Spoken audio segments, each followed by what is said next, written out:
The time has come. I'm a big Crash Bandicoot fanatic. I'm not afraid to say it's my all-time favorite franchise.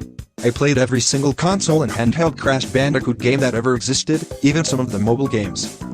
I read the mangas, bought the merch and the toys when I was a kid, and completed some trashy and buggy, and even some genuinely good Flash games made by fans. But not only that had been but the tip of the iceberg. See, my favorite game in the whole franchise is not other than Crash Bandicoot 1, the original release from 1996. It was not the first one I played, that was Crash Bandicoot 2, Cortex Strikes Back, and by the time I first put my mitts on the first game, I've already played Warped, Wrath of Cortex, and Crash Team Racing. So I probably thought Crash Bandicoot 1 was Crash Bandicoot 5 or something like that. However, as I aged, I understood that despite being the first release, it was not only way harder and unique, different from Crash 2, 3, and Twok, but it also was the best game I ever played. I know most of the following games in the franchise are technically superior, that's something undeniable. But that fact doesn't change a thing about my opinion of the first Crash Bandicoot. And I felt like that for a reason. When Crash Bandicoot first came out in 1996, there were no plans for creating a trilogy, but rather a standalone game. It's like the pilot episode of a 22-year-long series, it just feels different. That doesn't happen with the second episode. Crash Bandicoot 1, the 5 known versions. When I was trying to expand my knowledge about the original Crash Bandicoot, I found out that there were not only the usual regional different versions, the one from the US, another for the PAL region, and a final one for Japan. There was something else, a prototype version. I played through it and found many differences, a POW crate, different level arrangement and overworld maps, a maximum amount of 9 lives to be stored, and many more. After this, I was searching for more info about this and other prototypes when I accidentally found out about a second, later build from a month later that Naughty Dog used in the E3 that year. This one had its own set of differences and shared a few things with the early prototype in the final version, making it a kind of hybrid worth playing. There's probably another 1995 early build of Crash Bandicoot 1, and by the time it might have been called Willy the Wombat, but only code chunks remain of it. The Iron Trials. Anyway, I decided not only to play the Japanese for the first time but also to test, evaluate, and compare the rest of the versions and prototypes. For this, I have put all of the 5 versions, NTSC, PAL, Japanese, E3, and Prototype, on an Iron Trial. And what is an Iron Trial, may you ask? Well, it's as simple as an Iron Man time trial. The original concept of Iron Man mode comes from classic RPGs like RuneScape. It encourages players to become self-sufficient. Ironmen are locked out of or restricted in most forms of interactions with other players such as trading, the Grand Exchange, PvP, most group minigames, and almost all other group activities. In this context, it means a limited amount of lives you can only increase or restore by finding more as you play, and not by restarting from a certain point after a game over screen. That means you have no continuations, so whenever you run out of lives, it's over for that version. Also, it means the more levels you complete in the shortest time possible, the higher score that version of the game will get in the end. The goal was to objectively evaluate the difficulty these games have for an average to decent player, as I consider myself to be. That's why I made this set of rules for the Iron Trials. 1. No continues, so if Crash runs out of lives, the game ends, and the number of completed levels will give 50 points each to the corresponding version. 2. Unorthodox speedrun, which means the video length of the version will subtract 10 points per second to the final score of the corresponding version. 3. I must play every level of the game. So despite the first video not doing so, the upcoming ones on this series use the super password, so we can access key levels without having to complete the 100% of the game. 4. Each session of the game will record the playthrough of one of the 3 islands, so the series will probably last about 15 episodes. This one, I somewhat transgressed it as I played the E3 version's first and second island in a single stream. After playing through all of the versions in Iron Trial mode and coding these rules into a simple Python program I called MLabs Evaluator, the final results are here. The beginner version, PAL region.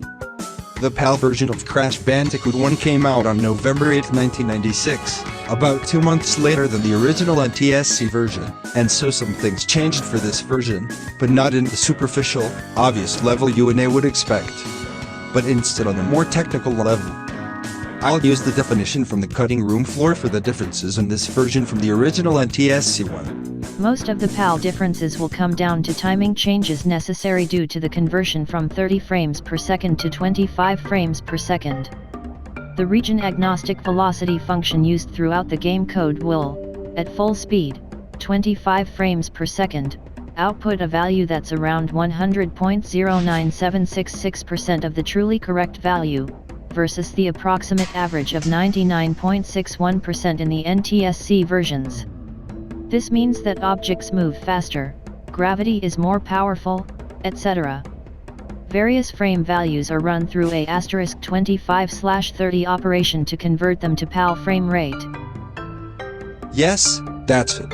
The game is overall faster, heavier, and more exaggerated, and does that help the player? Well, in my opinion, it does, a lot. The rhythm and momentum of this game are overall better, and some timing changes fixed some parts of certain levels, the most notable being in Sunset Vista. There's a sequence in Sunset Vista that made me lose dozens of lives both in NTSC and the Japanese version, which, despite being released later than PAL, hadn't it fixed. It consists of a platform that intermittently becomes ignited and then a row of bats that must be avoided or at least partially spun away.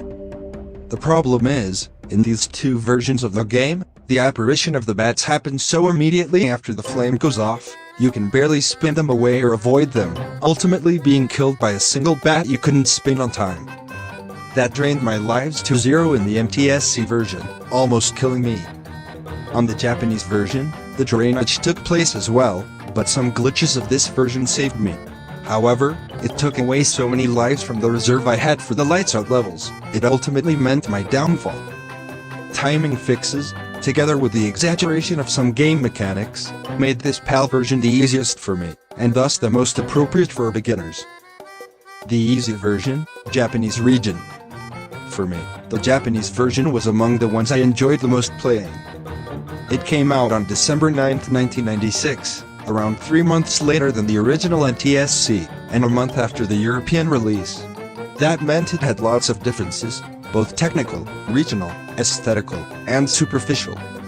Aside from the different TNT crates designs and all the alphabetic translation, there was that Otaku masks talking and giving advice at the beginning of every level in the game. That's cool, but I couldn't understand a single word because I can't speak Japanese. Also, the game had a save file system, which is a massive improvement, and some other features such as some boss themes suffering a drastic redesign. However, the most important of all features may be the level arrangement changes. See, the difficulty spike in Sunset Vista is notorious in every other version of the original Crash Bandicoot game, so for the Japanese version, they tried to fix this, swapping this level with Slippery Climb. That may sound pointless at first, I know. It looks like it could be a nonsensical change at first, given that Slippery Climb is allegedly more difficult than Sunset Vista. Well, it's not. Slippery Climb is not harder to beat it is than Sunset Vista, at least in the 1996 game, especially given the non-fixed section in the latter. I lost like 3 lives in Slippery Climb and a dozen or so in Sunset Vista. Besides, there's something weird about the timing in the third island of the Japanese version. I only find some issues with this level rearrangement, which also affects the colored gem distribution, in that the world map does not allow a part of Cortex Castle to be on the second island, nor does the plot. But after all, every single final version, regardless of their regional differences, features the level Cortex power arranged after heavy machinery, which is absolute nonsense. I don't know if it was, because I had been playing Crash Bandicoot 4 between this island and the previous ones, but it didn't feel right. It's like the timing is glitched, minimally lagged, or something like that. I don't know the reason for this, but I think it drained my lives away together. With that Sunset Vista section, leaving me defenseless before the lights out levels, effectively making me get a game over. One more thing I noticed is, there are lives and checkpoints everywhere, so this version was meant to be the easiest, but it didn't deliver due to the weird timing on the third island. They should have fixed some of the errors of the NTSC version, as they did with PAL. This, in addition to the improvements of this version, would have made it the easiest to play. And also one of my personal favorites. the intermediate version, NTSC region. In the third place, we have no other than the original NTSC region that was released in North America in September 1996. This is, in my opinion, a slower-paced, softer version than the one from Europe or Japan. It has the same exact level arrangement as PAL, but lacks some timing fixes, just like the Japanese version, and yes, I'm talking about that Sunset Vista section. It feels a bit denser to play, but not enough to be annoying.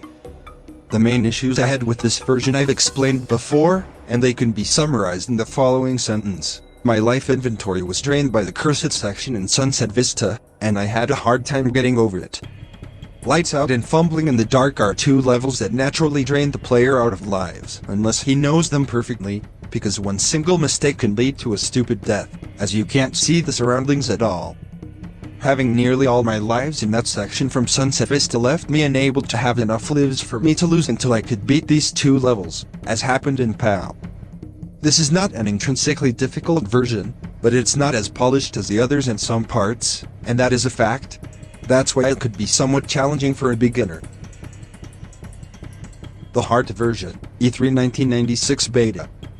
This version was first built in May 1996, that's 4 months before the final release. However, it's just a month older than the early prototype, and it has lots of differences from it. Intended to be shown at the E3 conference that same year, this beta build has lots of visual discrepancies from the final versions as well. Playing through the first 2 islands, what you get is a genuinely good game with some slight variations and a different level arrangement, in my opinion, the best version of it. Strangely, the timing issue with that Sunset Vista section is fixed or non-existent here, which suggests it was modified for the NTSC version, as I don't remember it to appear in the early prototype. This makes the E3 version an easy one to complete for newcomers to the franchise, and I must say I enjoyed it the most together with the Japanese version, that is for these 2 islands. However, the trouble comes to Paradise once again when we reach Cortex Island, but in this case, it's not this version's fault. This third island was hidden and not ready to be shown yet. There was nothing accessible from it on the E3 beta of the game, so you could complete every level up to Koala Kong, and that was it. There was also an unreleased version of the level Whole Hog, and I can tell you, this is not a level for beginners. To be honest, I never played the E3 version before, and when I reached the Whole Hog unreleased level, it took me by surprise. I lost all of my 27+0 lives and got a game over. It's hellish, and it features enemies and obstacles, like the boomerang or the canoe, I had never seen before, and which of course didn't make it to the final versions. But then I kept exploring the island a bit further, and what I found was astounding. Not only were the levels completely different versions from the early prototype and the final versions, but some of them were either harder to complete or walk with no enemies within. The experience with this version was overall satisfying, but it requires skill to beat some of the hidden levels in a single run without getting a game over. The Expert version, April 8, 1996 prototype. Finally, there's the prototype released on April 8, 1996, 5 months before the NTSC version, 7 from PAL, and 8 from the Japanese version. It has the most differences from every other version of the game, and it's a relic in itself. Did you know about the POW crates? Well, they were just like TNT crates, but you could spin to break them, and they'd produce an explosion, breaking the neighboring boxes and giving their contents to the player. They were cut early on because they're not that useful after all, but here you can find some of them scattered across the jungle levels in the first island. But that's only one of my differences. There's no music, so I used the Twinsanitios as background music during my live stream. There are no gems, gem paths, or level completion screens. The main menu, map, fonts, and interface are completely different in this version. There's hidden code containing some test, unused, or unfinished levels that can be accessed via cheating. And many more, but for this video, 2 differences matter the most. The first is the maximum amount of lives, which in this prototype is 9. This probably makes this version 2 times harder to beat in an iron trial compared to the others. It's probably why I just could beat up to Rolling Stones. The second is the presence of Stormy Ascent, the infamous level that was ultimately scrapped due to its difficulty. But I must say one thing, it's not that hard. I completed this prototype in a casual run, and I played the Insane Trilogy version. But my conclusion remains the same, it's not an insanely hard level, but it is a nearly impossible section at the end that will kill you as many times as required to send you back to the game over screen where you belong. I lost 99 plus lives in Stormy Ascent in the PS4 version of the Insane Trilogy, and I completed it in the original prototype thanks to the invincibility bug cheat that can be activated by pressing R1 and L1 at the same time while doing nothing. That's why even if you get comfortable with the 9 lives limit, you'll probably die before reaching the end due to that section on Stormy Ascent. Also, you should keep this in mind, you need the code for accessing all the levels because otherwise, you'll face some empty or corrupted game levels that will make it impossible to continue through orthodox methods. This is probably one of my favorite versions due to the chunks of old code that never made it to the final versions of the game and which are part of the original identity of Crash Bandicoot.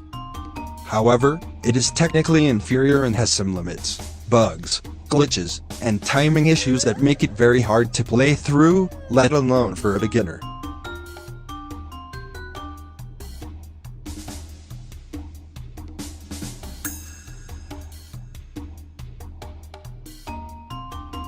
I hope you enjoyed the video. Hit the subscribe button if you did, and I'll show you the graphic comparison of the different versions of the game. Farewell.